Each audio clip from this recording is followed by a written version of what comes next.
It is, of course, the off season, and as the off season rolls through at the conclusion of the NFL, proud college football traditions, of course, track their players and their legacies through the NFL and the championships that are waged for and won at that level. We will discuss the AFC and NFC championship games and a USC take or two related to both the Trojans and their conference foes headed to the Big Ten. We're here at Trojan Conquest each and every Monday night. It's 8 Pacific time. It's 11 Eastern. And of course, I am flanked by the mighty warriors of Trojans Wire when we look at Matt Zemek and Tim Prangley, of course. How are you guys doing tonight? Yeah, I'm doing great, Mark, and you'll appreciate this, Mark. Having worked at ESPN, been inside the belly of the beast. The Monday after the end of the Australian Open, I finally get an 8-hour sleep. Like I feel like a whole new man. Like there are multiple ways in which people can be reborn. One is to be baptized on Easter. Another is to wake up on the Monday morning after the Australian Open. It is one of my favorite days of the year because, up from 1:30 until 7 a.m. on Sunday, get a couple hours of a nap, and then try to groggily make it through the conference championship games, and then of course covering USC women's basketball as well. Boy, hitting that pillow Sunday night, one of my favorite moments of every year. No joke. Matt, I apologize because when I saw you a couple minutes ago, had I known, I would have checked in on you, made sure everything was okay. But you just got to realize I'm so much detached from all the other sports. But yes, I can relate because on a management staff and production operations of 12 to 14, this was the guy that for years after years after years after years held that graveyard shift. And yes, the Australian Open was a joy. Tennis, as you can imagine from a television perspective, always a joy because you never know how long the matches are going to go. It's the most unpredictable sport from a timing standpoint. That's right. There was week one when Medvedev beat Rusevori in a 5-setter, and that was part of a full day of play in the second round. That's the round of 64. That match ended at It ended at 9:39 a.m. in Phoenix. It ended at 4:39 a.m. in Melbourne. So you had the 20 hours of consecutive tennis. So I got zero sleep that night. It was just all the way until 9:30 a.m. because the day just went forever. 4:39 a.m. one of the latest finishes in tennis history. So I got zero sleep. And so anyway, this is one of my favorite days of the year. No kidding. It's such a relief to not be a zombie anymore. On another major sporting front, I noticed that we've got a fashion change out of one Tim Prangley this week. I wonder why. I'll look at my Lions. You put Lions hat on? That's no problem with that. Okay. Remember, I just noticed that. Yeah, well, the season's over, right? The season's over. Listen, the Lions have really nothing to be ashamed of. We could talk about some coaching decisions that may have cost them the game and surrendering a 17-point halftime lead. So that's a whole different discussion if you guys want to go into that one. So, Tim, really nothing to be ashamed of? I mean, this was one of the all-time chokes. I mean, I hate it because I wanted the Lions to win, but this was Chicago Cubs game 6 against the Marlins. This was Steve Bartman and then Alex Gonzalez booting the double play grounder and then the roof falling in. This was one of those moments you never ever forget. Well, the good news is I'm a peripheral Lions fan, so I'm going to forget about this one before it's over. But you remember what were they? I mean, it's not the Lions weren't favored in this game. The Lions was like a 7.5-point dog, right? So it's not like they collapsed. They came out strong with their hair on fire, and couple questionable calls here and there. I mean, some on the officiating as well as on the side of the coach, head coach to go for. I mean, keep those 2 field goals. Talking a different story here. I know. Again, like you said in his press conference, hindsight's 2020. I mean, you don't know, especially with the 49ers, the way they were scoring the second half, the way they moved the ball, what you could do. But I mean, I'm always conservative. We talk about all the time, Matt. You take the points. You just take the points. But came back to bite them. Yeah.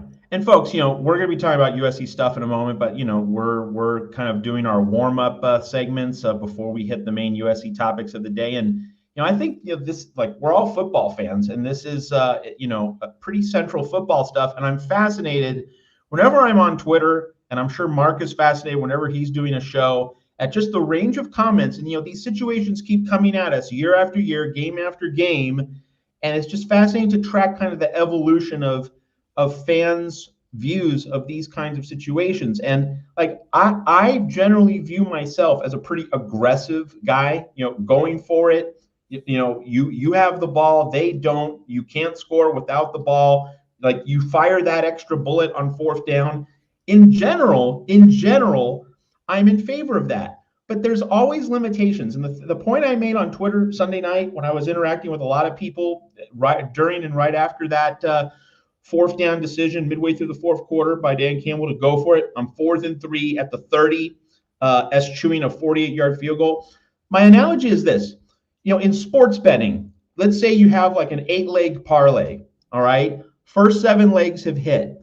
Leg 8, your team is down slightly. So let's say in a football sense, like your team is down by 4 points with like 5 minutes left. Has a chance to win, but not likely to win. So your cash out's about 40 to 50% of the full payout, all right? When you're in that kind of situation and that final leg of the parlay, you have a chance, but it's not probable. And, it's not as though when you bet on sports, what happens that one day is determinative of everything that happens in the future. You've won, your first 7 legs hit. So like you earned something, all right? And so you have the ability to cash out and make, not the full profit, but you'll make some. And that money is some money you can add to your bankroll for the next bet you can make. And hopefully that bet will be a parlay where your final leg hits without any problem. Like, that's how you want things to go. But if your bet hasn't worked out quite as well as you want, that's what the cash out's for. You earned something.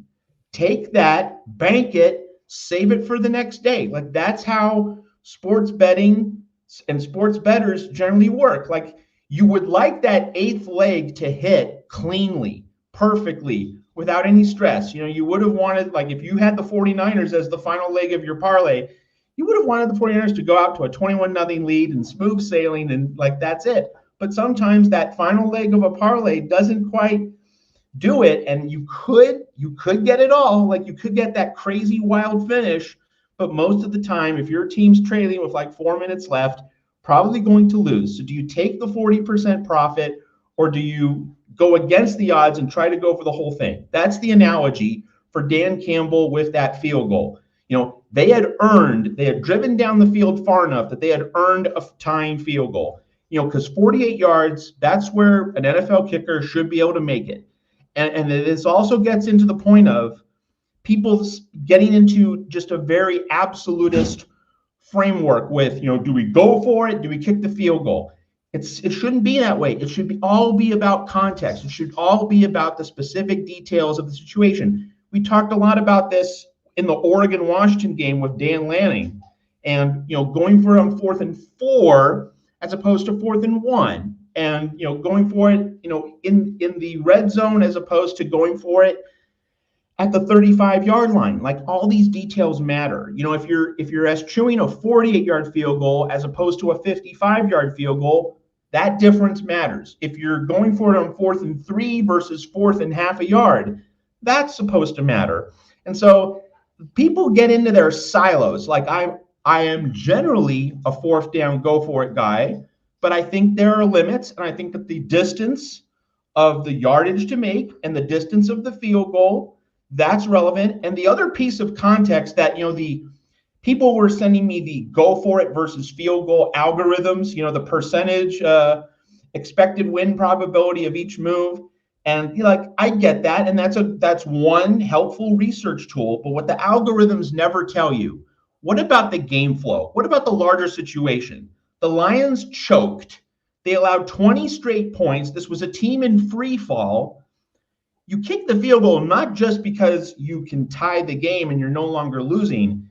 You've had just the piano fall on you from the sky for the past 15, 20 minutes of game time. Kicking the field goal has the specific psychological benefit of halting the downward spiral, stopping the slide, settling your team down. And the other piece of context is that if you tie the game, it means the 49ers can't just hang on to the ball, run out the clock, and win 27-24. It means Brock Purdy, who has made questionable throws all night long in that game, he has to score more points. He has to lead a scoring drive if you tie that game. Now, if it's Joe Montana or Steve Young on the 49ers, you're going for it, okay? Like, that's another piece of context. But if it's Brock Purdy, no, you make Brock Purdy score. So really, when we talk about these things, context is the thing that the algorithms will never be able to incorporate into their analysis. And that's what I really want to emphasize in these kinds of football discussions. It's not just you go for it instead of you kick, or vice versa. It's context. All the parts of the Rubik's Cube, all the factors swimming together in that pot.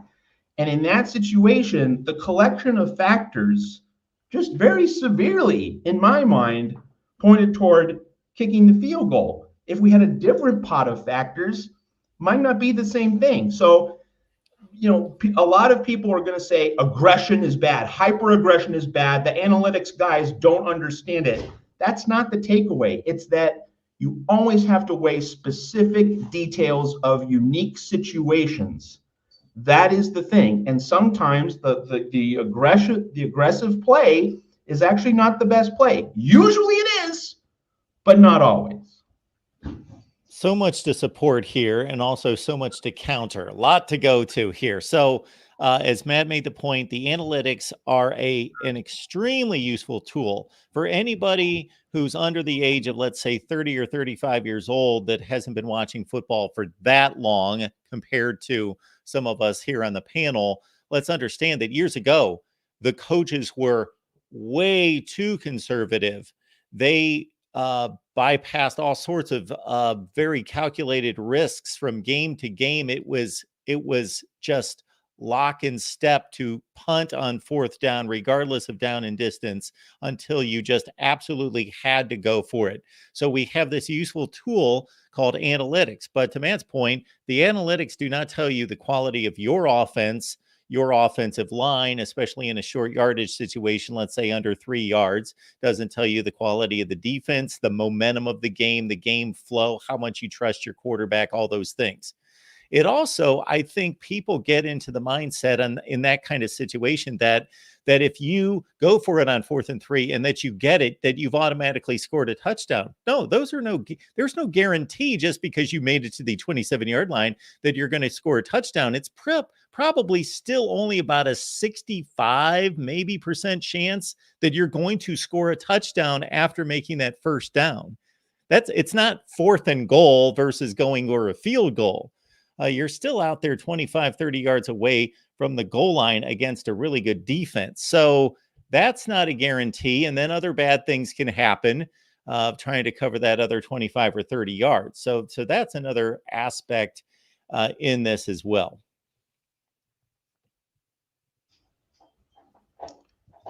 Tim, do you have anything to add?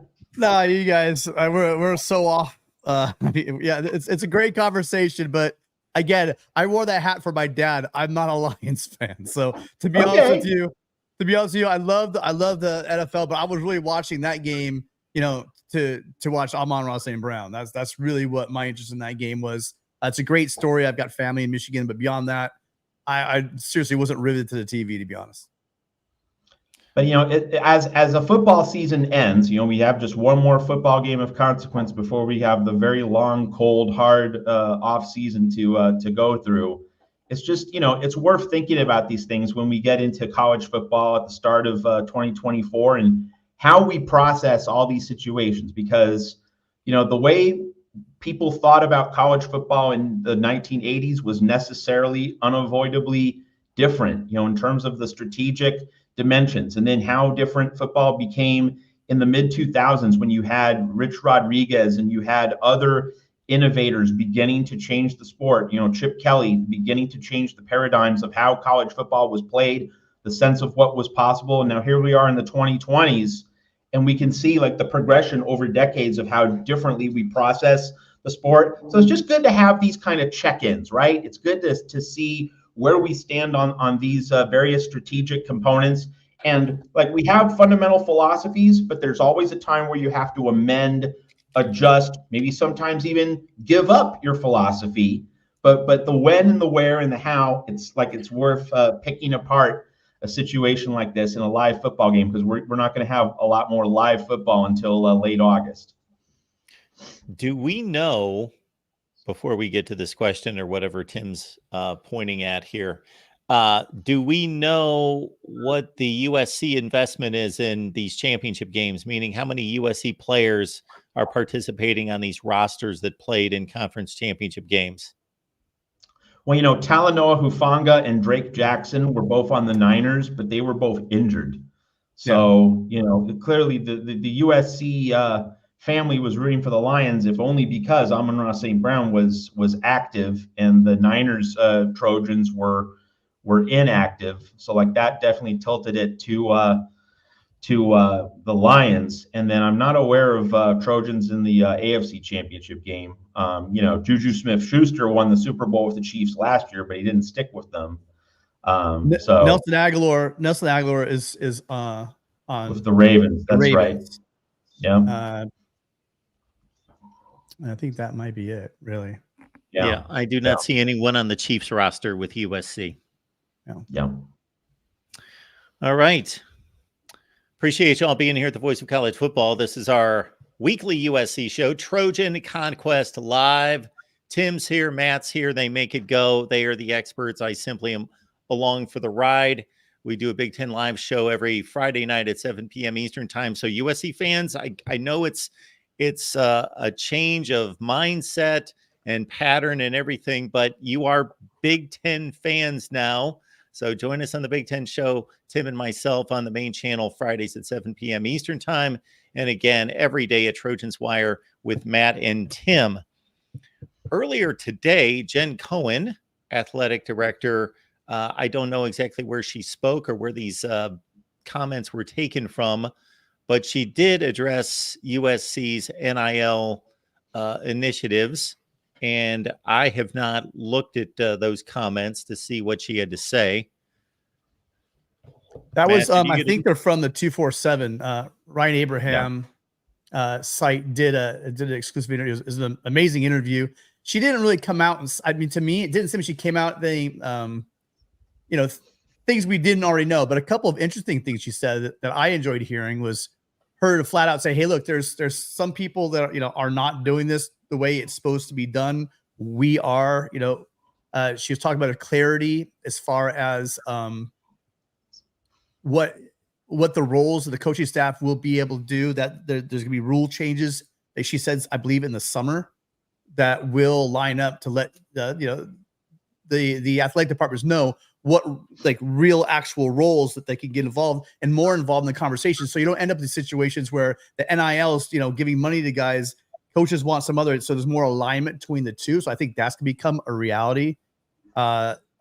Just in general, it was a great interview. I mean, if you're an SC fan, you can just see why she's Jen Cohen's so charismatic, just sitting there talking about the situation with NIL.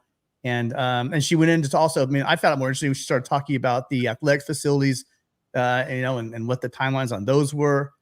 But Matt, did you glean anything out? I mean, anything particularly stick out to you when she was talking about it? Well, one thing that just a number of USC fans here in the chat from our Friday Collins show, Tim, we're saying, several USC fans during the Collins show were saying, why is Jen Cohen being so positive about NIL? And I can understand why they would say, if she was positive, about USC's NIL situation, I can understand the impulse to think, oh, she's not quite reading the room. She might not be, calibrating the situation properly. Here's my read.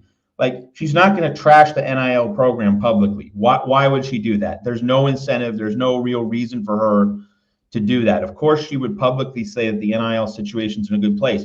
What matters is what she's doing behind the scenes, what she's doing in back channels, because she is a prodigious knockout fundraiser, and what she does through back channels, to massage some egos, to schmooze, to make sure that donors are the well-heeled donors are ponying up. Like, that's what she has to be doing. It's not really the PR spin that she applies in public. That's kind of secondary. What really matters is not really the public and front-facing part of this. It's really the backstage private element of all of this for Jen Cohen. That's where she really needs to make up ground, and I'm sure privately that she's aware of that. And the other thing that has to be mentioned about Jen Cohen, not necessarily NIL specific, but just like, she's helped Lincoln Riley invest in an elite defensive staff. And I mean, you had to have ponied up a lot of money to get Matt Entz to leave North Dakota State national championship program to come to USC. You have to pony up to get Danton Lynn to leave UCLA, come to USC. You have to, obviously have a significant salary to get a defensive coordinator, Doug Belk, and get him to come to USC to be defensive backs coach. That's a lot of investment right there. And so that should show us that Jen Cohen is serious about helping Lincoln Riley and making sure the investment in the product is there. But of course, the NIL piece, like, that has to be built up. We're all aware of that. So what Jen Cohen says in public shouldn't be used too centrally as like the full determinative reality of the situation. It's really what Jen Cohen is doing behind the scenes to improve the NIL program. And the only other thing to say about NIL is that, the spring portal window, where, you have these USC's new defensive coaches, they will have had a few months to carve out relationships, make their introductions to be seen, to be known. And that's when, this defensive coaching staff will hopefully land one or two really big fish. So we will get a chance in the spring to see if USC's NIL operation can really spring into action. The winter was not really the best time for this to happen, because Lincoln Riley's been trying to assemble his staff. A point I've been making, it's worth reiterating that the winter was about getting the coaching staff into alignment. And USC was not in the very best position to pick up the cream of the crop on the trail or in the portal. But in the spring, that's when we're going to need to see more action. And that's when we'll learn, hopefully, that the NIL operation has improved. Right, folks. Sorry, one more thing about the NIL that I know we hit on. It was interesting to see that Jen Cohen was wearing the House of Victory apparel. I think she had a T-shirt on or something like that. So it's moving more and more. Before it was kind of hands off, it just seemed like who they were supporting. But clearly, she made her pitch, to get behind the House of Victory. You guys, speaking of which, if we're going to talk about this, you guys make sure, if that's what if you want to talk about, why aren't we recruiting this guy? Why are we getting this recruit? Oregon's out recruiting us. You guys need to do your best and get out there, and you can pick the sport you want. It could be basketball or football. And you guys, if you're Trojans out there, support House of Victory. Again, you can get in for as low as, I believe, like $25. So, or as much as you want to give. So if you're gonna be one of those guys that are going to complain about it, why are we getting this? Why is Oregon kicking our ass in recruiting? Well, put your money literally where your mouth is and support our programs at USC. Another interesting thing that she said, she also brought the Reggie Bush situation. That's why I'm glad that the 247 guys brought that up. Just point blank answer, because we've all been wondering. It's been kind of conspicuous that you have this just open side where that there's two spots available that'll line everything up perfectly. We know 13's going up there this year. We're wondering when is 5 going to go up there, and she made it pretty clear. They're waiting for Reggie, and Reggie said he doesn't want to put his jersey up there until he's cleared by the NCAA and he gets his Heisman back. And so that he said, I want my Heisman back, and then I'm gonna go up there, and I don't want to retire my jersey until I get my Heisman back. And so they're honoring it. But she was very clear in her wording when she said that, she said to USC, Reggie Bush is a Heisman winner, and any and all ways we can honor and recognize him for that are appropriate for him, we will do. So USC's waiting for him to give the word, and that jersey will go up there, guys. So it can be as soon as this year.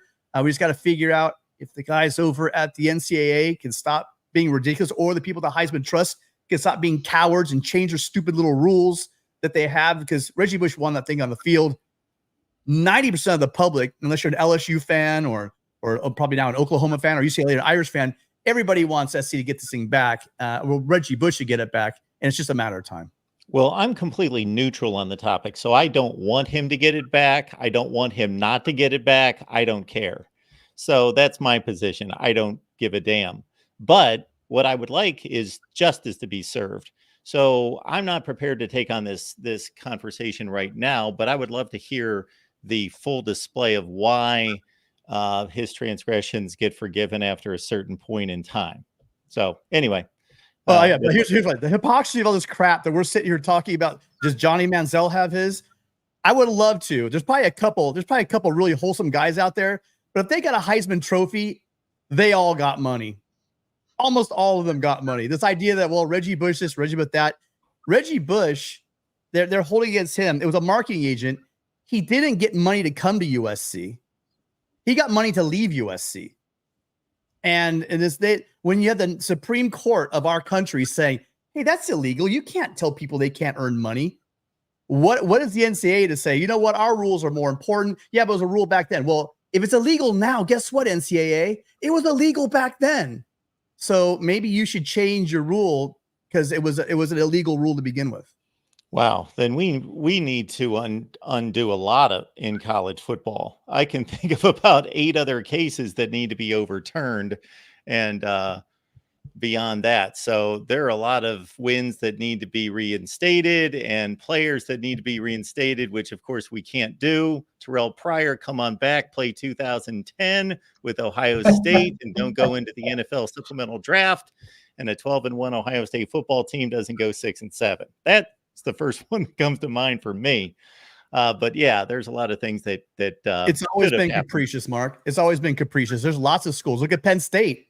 They reinstate some people's wins and stuff for more, I would say, a far more egregious situation at Penn State than what happened at USC. Well, of course. So they reinstate certain records and stats, but then they don't for others. I'm sorry. It's not football how capricious these things are done is just ridiculous. For as horrific as what happened at Penn State. So that's just, let's not even compare the violations. That was a criminal act. So put that aside. It wasn't football related. It did not compromise the football on the field. That's the defense I have for Penn State, and not getting having their wins vacated. Is that was not football cheating in any way. Nor is USC's is a guy's parents getting free rent and some money. That didn't make him run faster. That didn't make him jump higher. But that didn't do any of that. So on the field, USC. On the field, was that the decision though to go to USC based on those benefits? No, he didn't. No, Mark. Yeah, that's what people don't understand. He was at USC. These alleged things that happened in his junior year, the end of his sophomore year, junior year. He was not enticed to come to USC. And by the way, Lloyd Lake, the guy that was involved with all this money, he had no ties to USC. This guy wasn't a booster of USC or anything. He had nothing. He wanted Reggie to sign on a dotted line with some fledgling marketing agency that he had. This is the problem in this country. Everyone doesn't really know the facts of this case. They thought that the house was bought for the Bush family didn't get a house. They were living rent free in a house. And there's so much about this case that people just don't even understand. It's just a waste, honestly, a waste of time to argue with a lot of people. And they just don't know the facts. Again, though, we're either going to honor the rules that were in place at the time, or we're going to have to uncover and give back all sorts of things that can't be given back to teams from the past, because this case just reeks of other NCAA hypocrisy and rules that don't necessarily line up with the law from past generations. And the best part of it is they were never found. Like, for instance, look at Cam Newton, Mark. Cam Newton, where it was widely known that there was money exchanged to a church or whatever the situation was. There was nothing ever truly proven. All these allegations that got Reggie. Do I think? Yeah, I think they got money, but nothing was ever proven. You know what Paul D, of all people, the AD of Miami, said? Well, either USC knew or they should have known.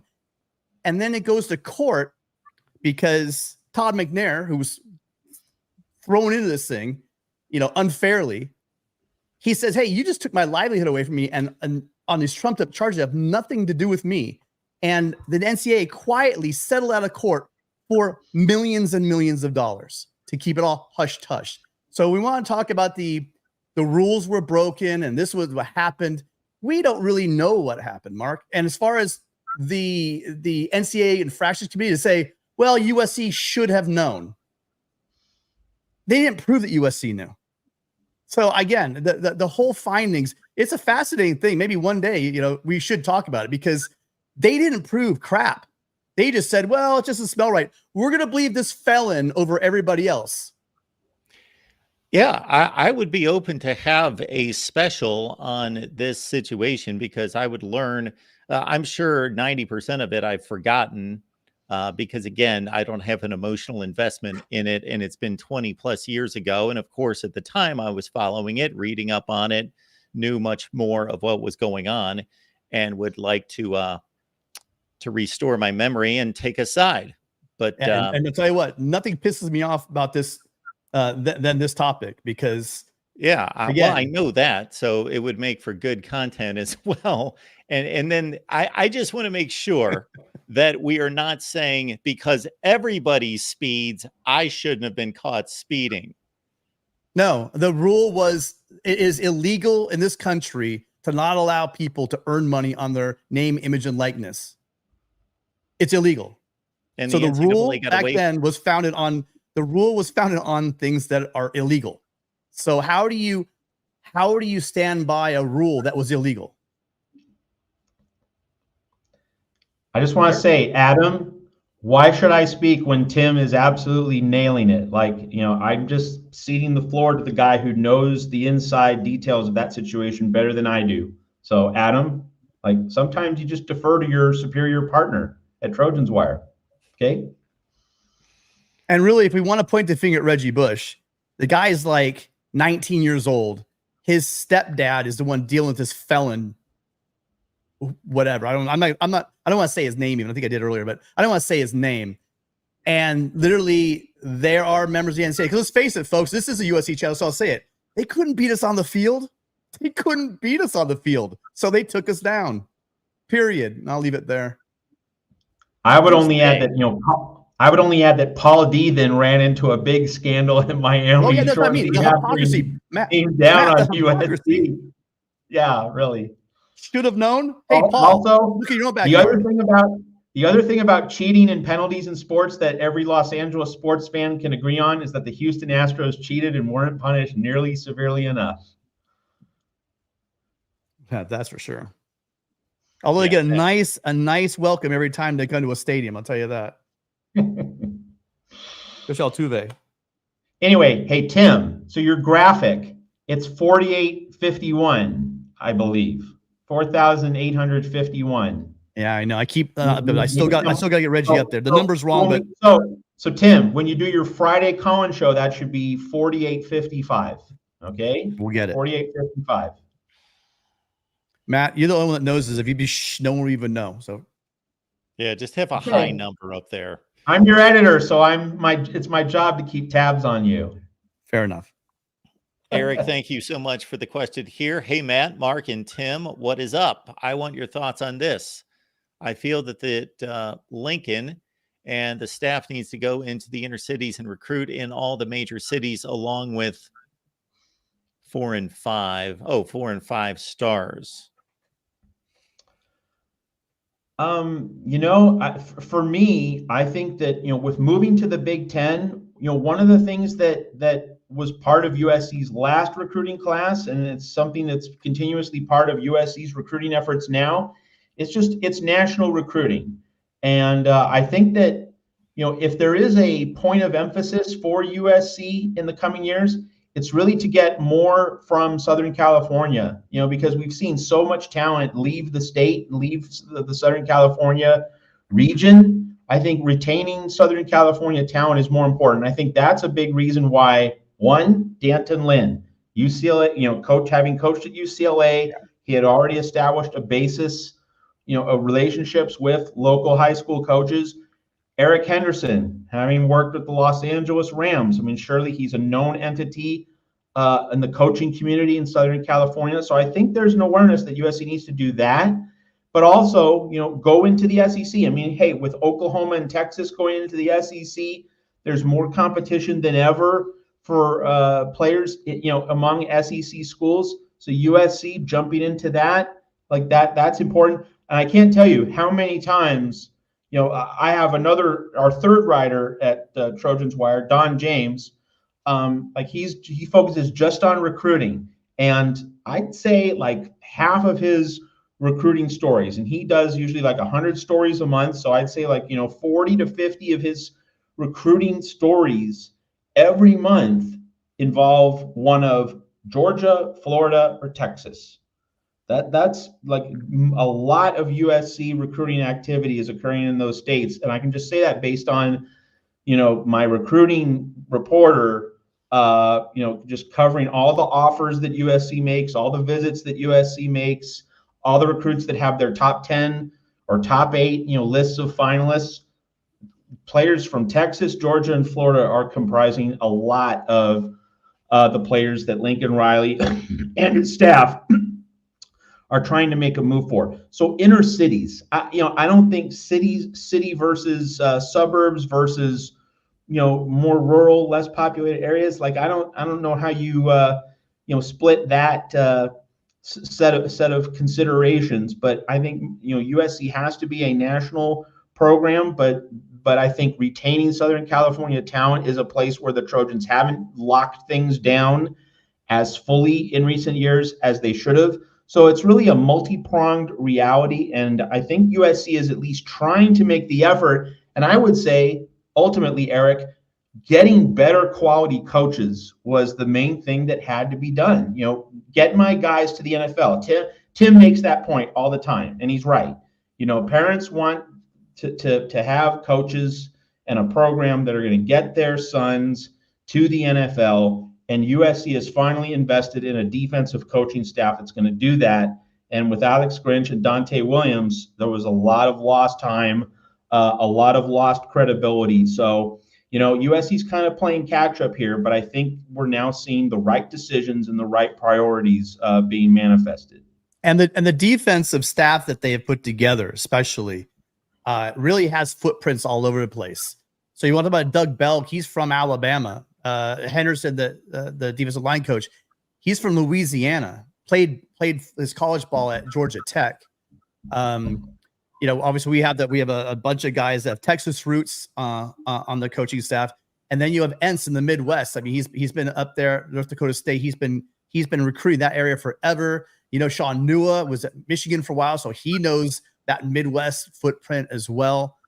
So you do have the ability to recruit nationally, not only with these guys' relationships, throughout the country, but also, again, when you talk about Lynn, D'Anton Lynn, and his, he was in Penn State, where he plays ball at Penn State, but he's now going to be the imprint, talking about bringing over that Baltimore defense and teaching. Look at you guys, like Matt just said, we're going to get you guys ready for the NFL. You have a guy like Eric Henderson. We're going to get you ready for the NFL. They've been in Georgia. Most of their recruiting right now, they are concentrating on getting those linemen down to the South. That's going to pay its dividends, you guys. I know we talked about the local recruiting. The Trojans just had their junior day, and there's Chuck McDonald from Mater Dei. He's a corner. Everybody wants him. He's looking like a heavy USC lean. You have Dutch Horsk from my alma mater, St. John Bosco. This kid is he's a bit on a small side, but dude, the engine this guy has, and he just gets to the ball. I can't wait to see him this year. I think he's really leaning towards USC, and a number of other guys. If you looked at the junior day, there were a number of Bosco and Mater Dei guys that were there. But to get to your question, it just seems like the City League. It just seems like all the parochial schools are just taking a lot of the players out of the city. They're going all over the place. No longer do kids, if you're really talented, you don't stay home. There's kids that leave the state to go, get out in front of people. So, you have IMG Academy, you have the St. John Boscos, the Mater Deis. There's a number of programs, and these kids don't stay. They're all moving around. It's not like high school ball when all of us were in high school. It's a totally different game now. So where they need to recruit where the best linemen are. Because again, going back to what my dad said, John McKay, pretty much everybody, it starts in the line. If we can get those trenches together, USC's gonna be fine. Look at anytime USC's been good. Anytime USC's been good, we can start naming the All-Americans on both lines. I mean, we always have wide receivers and quarterbacks, but we don't always have these All-Americans on both sets of lines. We now have a defensive staff that is going to get us those guys. And I don't think it's just because we're going to the Big Ten. It's not like the Big Ten invented tough football. We used to go in and clean a lot of Big Ten guys' clocks going back for decades. Mark's getting a kick out, but this is true. They've kind of lost their way at USC. Eric Henderson and guys like this who are going to start pulling the guys from Georgia. It's going to happen, you guys. Bear Alexander is not the last guy from Georgia that'll be on USC uniform. I promise that. It's going to be a situation where we go into the Rose Bowl or we go into a stadium and we have the bigger dudes, like it always used to be. Speaking of bigger dudes, both DeAnton Lynn and Eric Henderson used to working with bigger dudes, faster, stronger, and better technique in the NFL. And they worked together, Matt, with the 2017 Chargers staff. So this is a meeting of, there were some comments. I was, during that entire time listening to Tim, I was also scrolling through the comments that have come in to the channel. So folks, we appreciate all the comments that come in during the week to the various videos and the live streams after the fact. But a number of people commenting that there's a disjointed nature to the staff, that these guys haven't worked together, and it's continuing to be called this superstar staff, this elite staff. And we don't know it's an elite staff until they actually work together as a team and get it done. Well, two guys that we mentioned here, Lynn and Henderson, did work together, Matt, in 2017 in the NFL.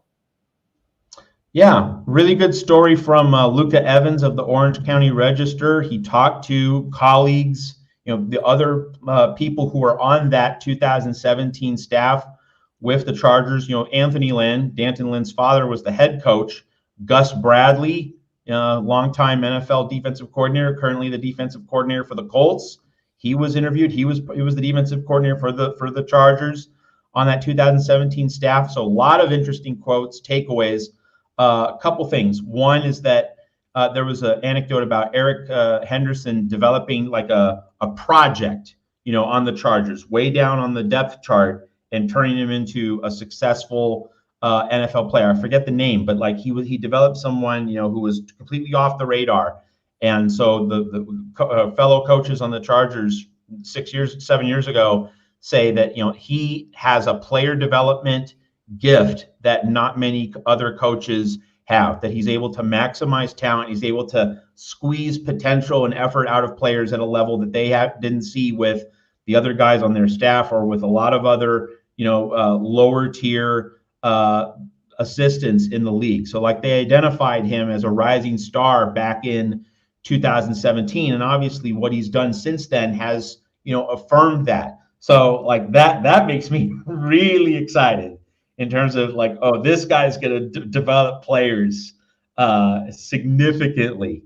Like, so USC fans should be elated to read that. Another big takeaway is that even though Eric Henderson is going to be defensive line coach, And Danton Lynn, he has a history playing defensive back at Penn State, and he might have a little bit more natural feel for the secondary. The article also went into, Danton Lynn, what he did at UCLA with the edge rushers, developing their progression, and Eric Henderson having an awareness of, finding ways to, help people in the secondary, and having awareness of like holistic schemes and how a defense, like they're not just going to focus on their own, specialty group or position unit. They're going to find a way as these co-defensive coordinators to get all three position groups working together, and they're going to have a holistic plan, not just for one unit in a narrow silo, but for all three units, all 11 players working together, with Danton Lynn making the actual game day calls, but Eric Henderson, kind of being the sounding board in terms of a larger philosophy and holistic approach. So anyway, you want to read it at the Orange County Register, but if you don't have time, I got to say, as someone who read the full article, I'm even more excited and more optimistic about USC's defensive staff. Just loving the reality that we're just going to get such a dramatically better quality of coaching. And I reiterate that point.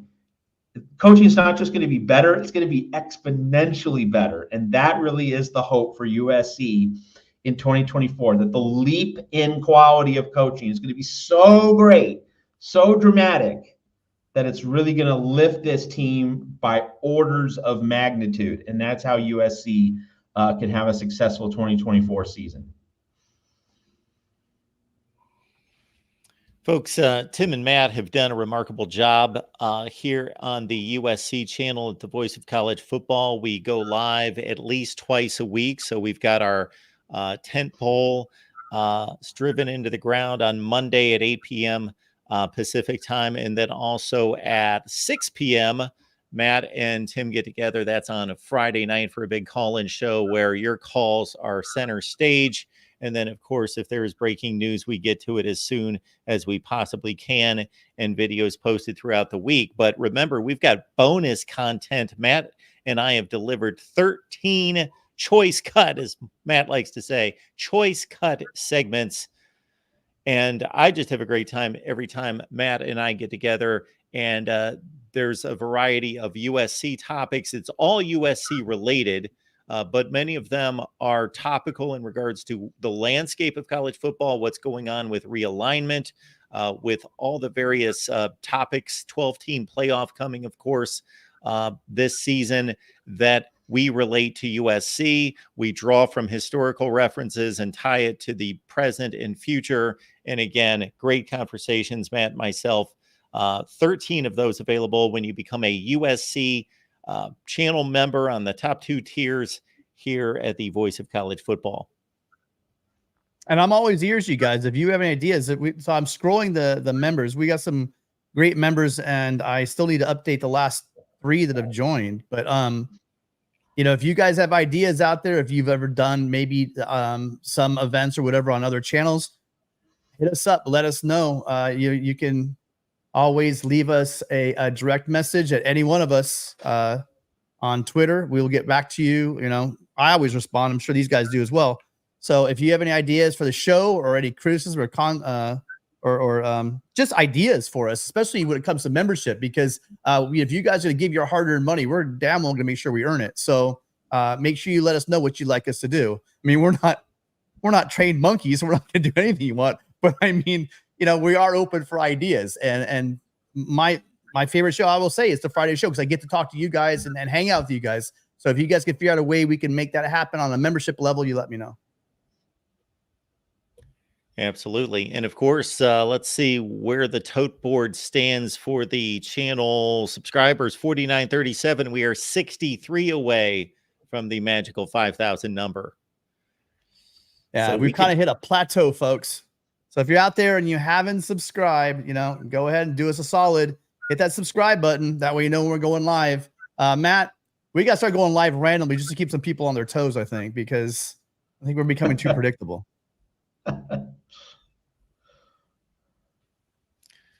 So we do appreciate everyone here at the Voice of College Football, Trojan Conquest Live. We've got a big day lined up on the various channels tomorrow. So our next live would be Iowa Live. That's at 5:30 Eastern, 2:30 for you folks on the West Coast.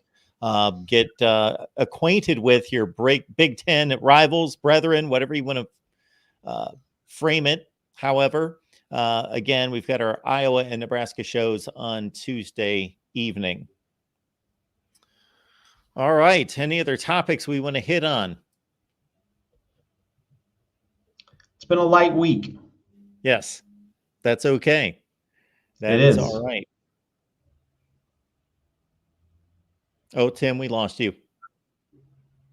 I don't think we want to talk about basketball, so we can just move on from that. That's right. That moment. You can pop the basketball. No, you know what? I'm nice and relaxed now. I don't want to talk about basketball. Okay. Smart move. Smart move. I've already had my blood pressure up tonight. Right. I'm gonna take it easy. Folks, make it a regular trip each and every day at Trojans Wire with Matt and with Tim. Matt, what's going on at Trojans Wire these days? All right, so a little curveball here. I mean, Tim's my main writer, but I alluded to our third writer on staff, Don James. You can find him on Twitter at Don James Sports. He's going to be at the Senior Bowl. So if you want Don to come up with any tidbits or do any reporting, ask any questions about the USC prospects, or for that matter, other prospects at the Senior Bowl, hit up Don, my other staff writer, Don James Sports on Twitter. No underscore space, whatever. Don James Sports on Twitter. Just politely engage him on Twitter and say, hey, if I hear you're at the Senior Bowl. Any intel on this guy, this prospect? I'm sure that Don will do what he can to find some nuggets because he's bothered to go down there. And this is something he wanted to do. I didn't assign this. He's going there on his own dime.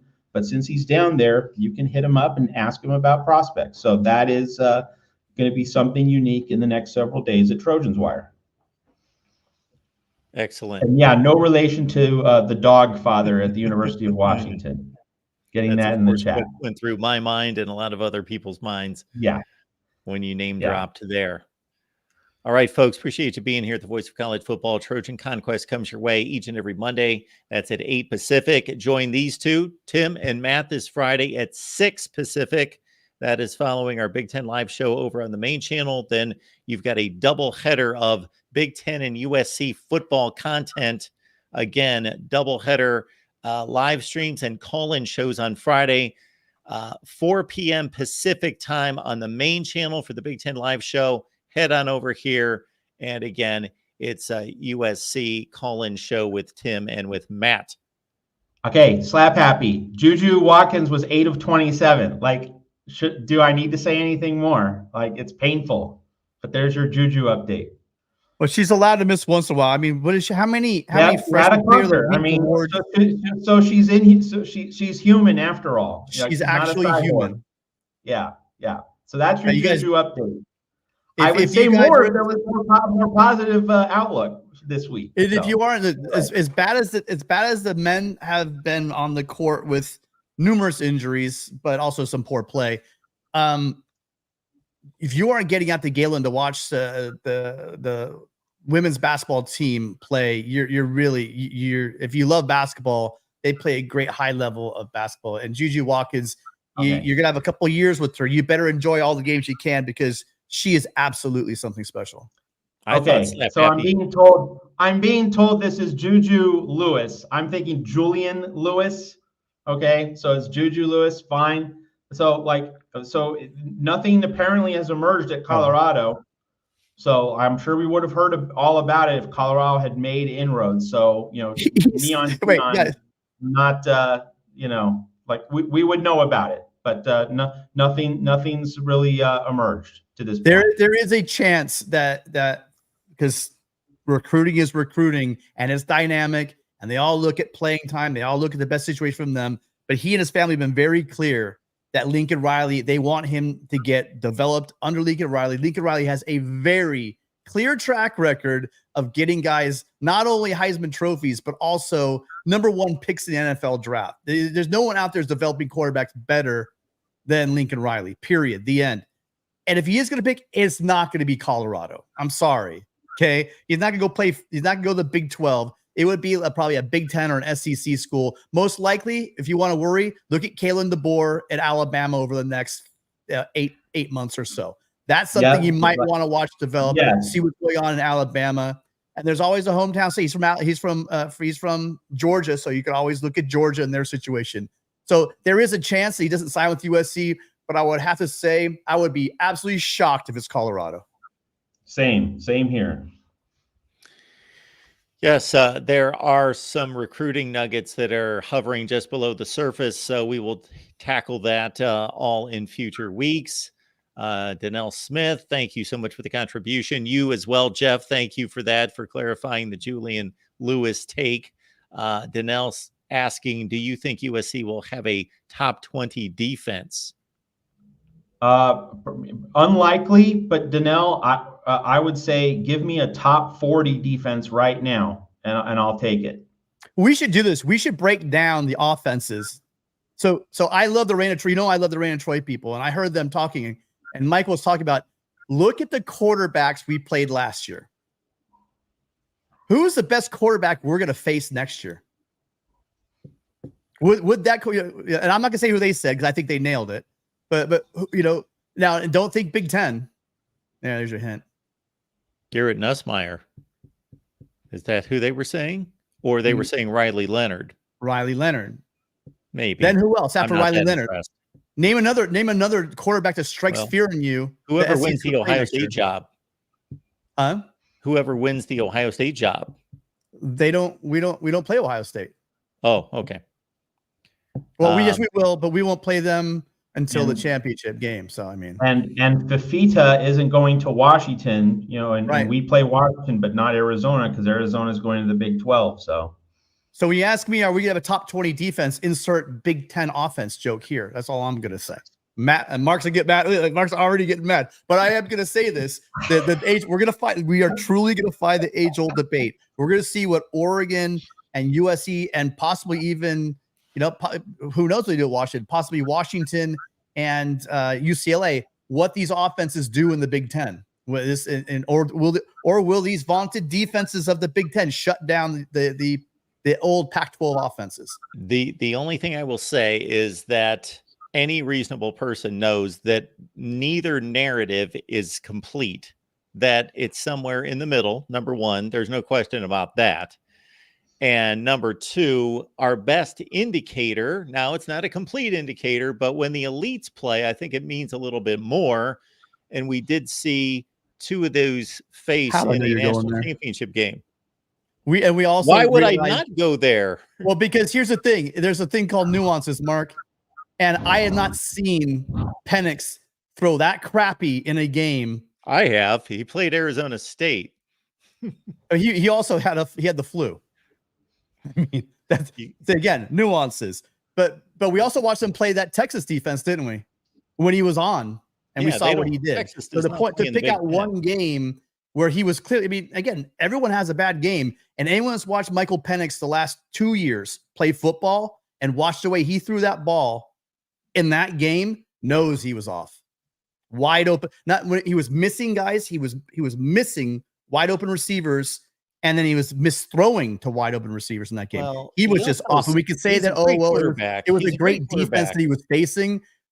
He was missing a lot of bad throws. He's a great quarterback for college. He's a great quarterback. I don't throw the word around very much great, but for a college quarterback. But he's also a 65% thrower, which in this day and age is not exemplary. I know that he's shooting downfield more so than a lot of quarterbacks, but still, it's not like he doesn't miss receivers in other games, but not wide open guys for touchdowns like that. He left 14 points on the board, literally with his arm. Michigan, and that's rare. The guy is an NFL arm, and he's very accurate. Michigan was a far superior team. They had a great defense. They had a great defense, and they were a better team. They didn't crush them, kill them, annihilate them. It was not the championship game of 22 by any stretch. It was a competitive game that Michigan was clearly the better team. Fair enough. That's fair. Yeah, that's fair. Yeah. But my point is, Washington had small windows of opportunity. They were small windows in which they were down by a score early fourth quarter, and they just couldn't make a key play. Man, there was some crazy holding calls going both ways wrong, and they were kind of going in one direction. There were some really bad, unnormally bad throws by Penix. So my point is about the offense, and I don't think it's as much as the Michigan defense shut down the Washington offense as much as Michael Penix missed a lot of throws he normally makes. Do you want to debate that? Yeah, I'll debate it. We've already had this debate, and I've already sized it up, and I think it's very reasonable that if Michael Penix dropped back roughly 40 times against Texas and roughly 40 times against Michigan, that he missed 2 or 3 or 4 throws against Texas, and he missed more like 7 or 8 throws against Michigan. So, yes, he had a worse game against Michigan. I made that statement and came out with that narrative directly after the game before you or anybody else said it. I remember. And I got crushed by, of course, certain fans, not by Michigan me, fan base. But that's how I sized it up, that I would say that he missed 5, 6, 7 more throws against Michigan than he did against Texas. But in those other 30, 32 dropbacks, Michigan played far superior defense, both in coverage and in rushing the passer than Texas. I want to be very clear. Michigan was the best defense in the Big Ten and would have been in the Pac-12. That's not my argument. And by the way, not every defense in the Big Ten is Michigan's defense. Yeah, but you have to understand. We're talking about the Pac-12 offenses against the Big Ten defenses, and you're giving me, you say, well, the top against the top. Well, what about the rest of them? There are three other defenses in the Big Ten that Michigan will get the nod because they won the national championship and they pulled it off against arguably the best passing attack in college football. So they will get the nod for on that stage delivering. But if you look at game performance, Iowa, Ohio State, Penn State played just as good a defense this year as Michigan did. And if you look at the offenses, Mark, so that's 4 defenses in the Big Ten. Okay, I know. It's not just Michigan and fall off the cliff. That's 4 defenses. Okay, well, let me give you some. So Oregon, USC, and Arizona offenses. I mean, we could do that as well. Okay, we had 4 of the top 13 offenses in the country. And those offenses performed at what rate against good defenses outside the Pac-12? When USC played Notre Dame, what did that game look like? What did USC do against Louisville? Okay, Louisville's a good defense. They're not comparable to those 4 defenses I just mentioned. That's not even debatable. Louisville's not in the league of Iowa, Penn State, Ohio State, Michigan on defense. They're a good defense. I don't think they are.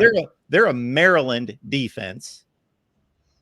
I'm saying, again, and we can debate this because I love this talk with you because it really gets you riled up. Maryland had a top 25 or 30 defense. I'll put Louisville in that category.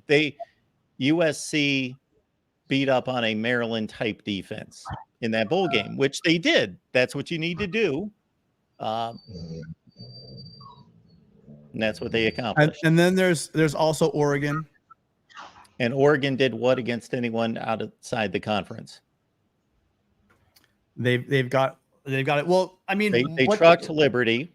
Okay, that unfortunately we didn't get to see Oregon play an Ohio State or a Florida State or a Georgia or somebody. I would have loved to have seen a better matchup for Oregon. That's not their fault. They put up what you would consider a reasonable offensive effort against Texas Tech. It was nothing scintillating, but they put up barely 30 offensive points, in Lubbock. But that's all we've got to go on outside the conference.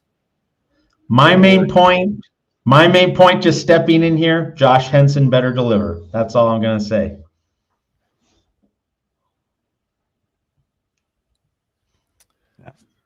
We'll find out next year. We will. Because again, I like the comment they made.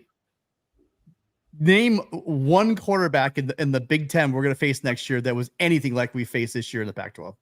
How many players, NFL players is a good barometer for how good a conference is, and it just is. I may get some comments as a backlash in the chat, but you can tie that just like you can recruiting rankings. It's not a perfect measurement, but it's a good barometer.